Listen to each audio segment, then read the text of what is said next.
یہ سلیمان علیہ السلام تھے۔ اللہ تعالیٰ نے آپ کو فیصلہ کرنے کی زبردست صلاحیت عطا فرمائی تھی۔ سورۃ النبیہ آیت نمبر 87 میں ہے، اور داؤد اور سلیمان کو یاد کیجیے جبکہ وہ کھیت کے معاملے میں فیصلہ کر رہے تھے۔ کچھ لوگوں کی بکریاں اس میں چڑھ چک گئی تھیں اور ان کے فیصلے میں ہم موجود تھے۔ ہوا یہ کہ دو آدمی ہمسائے تھے، ان میں جھگڑا ہو گیا۔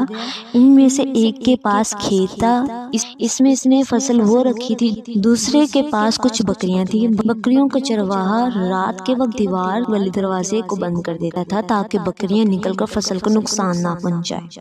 ایک دن وہ دروازہ بند کرنا بھول گیا، بکریاں کھیت میں آ کر چرنے لگیں، فصل خراب ہو گئی۔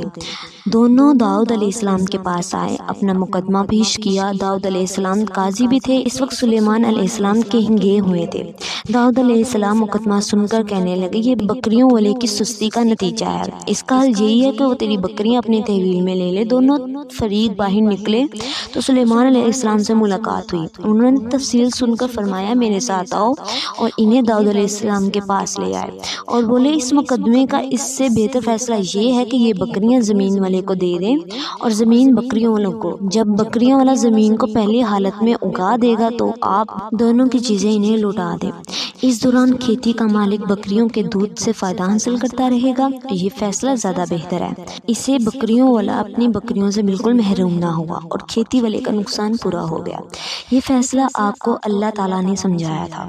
اللہ تعالیٰ سورۃ النبیہ آیت نمبر 89 میں فرماتے ہیں، ہم نے اس کا صحیح فیصلہ سلیمان کو سمجھا دیا، ہر ایک کو ہم نے علم و حکمت سے نوازا ہے۔ بخاری اور مسلم میں ایک حدیث ہے، اس میں اس قسم کا ایک واقعہ بیان ہوا ہے۔ دو عورتیں اپنا مقدمہ داؤد علیہ السلام کے پاس لائیں، دونوں کو اللہ نے ایک ایک بچہ دے رکھا تھا۔ ایک بھیڑیے نے حملہ کر کے بڑی عمر والے کا بچہ چیر پاڑ ڈالا۔ عورت چلاک تھی، اس نے چھوٹی عمر والے کا بچہ چھین لیا کہ یہ میرا بچہ ہے۔ داؤد علیہ السلام نے دیکھا بچہ بڑی عورت کے پاس ہے تو اس کے حق میں فیصلہ دے دیا۔ سلیمان علیہ السلام نے داؤد علیہ السلام سے اجازت چاہتے ہوئے کہا کہ میں اس مقدمے کا فیصلہ کر سکتا ہوں۔ انہوں نے اجازت دے دی۔ سلیمان علیہ السلام نے عورت سے کہا، بچہ مجھے دے دو۔ بچہ ہاتھ میں لے کے انہوں نے تلوار نکالی اور دونوں عورتوں سے فرمایا، میں اس کے 2 ٹکڑے کر کے تم دونوں میں برابر برابر تقسیم کرنے لگا ہوں۔ یہ سن کر بڑی عورت بولی کہ ٹھیک ہے، جبکہ چھوٹی عورت ممتا کی وجہ سے چلا اٹھی کہ آپ اسے زندہ رہنے دیں اور اسے ہی دے دیں۔ یہ سنتے ہی سلیمان علیہ السلام بول اٹھے، تو ہی اس کی اصل ماں ہے، جس سے اپنے بچے کے ٹکڑے دیکھنا برداشت نہ ہو سکا، پھر بچہ اسے دے دیا۔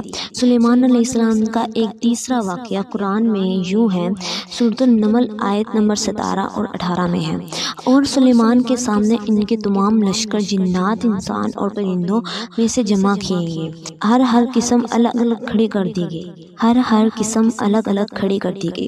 جب وہ چونٹیوں کے میدان میں پہنچے تو ایک چونٹی نے کہا، اے چونٹیوں، اپنے اپنے گھروں میں گھس جاؤ، ایسا نہ ہو کہ بے خبری میں سلیمان اور ان کا لشکر تمہیں رون ڈالے۔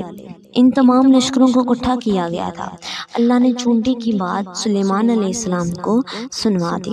سورۃ النمل آیت نمبر 19 میں ہے، اس بات پر سلیمان مسکرا کر ہنس پڑے اور دعا کرنے لگے، اے پروردگار، تو مجھے توفیق دے کہ میں تیری ان نعمتوں کا شکر بجا لاؤں جو تو نے مجھ پر انعام کی ہیں، اور میں ایسے نیک اعمال کرتا رہوں جن سے تو خوش ہوتا رہے، اور مجھے اپنی رحمت سے نیک بندوں میں شامل فرما۔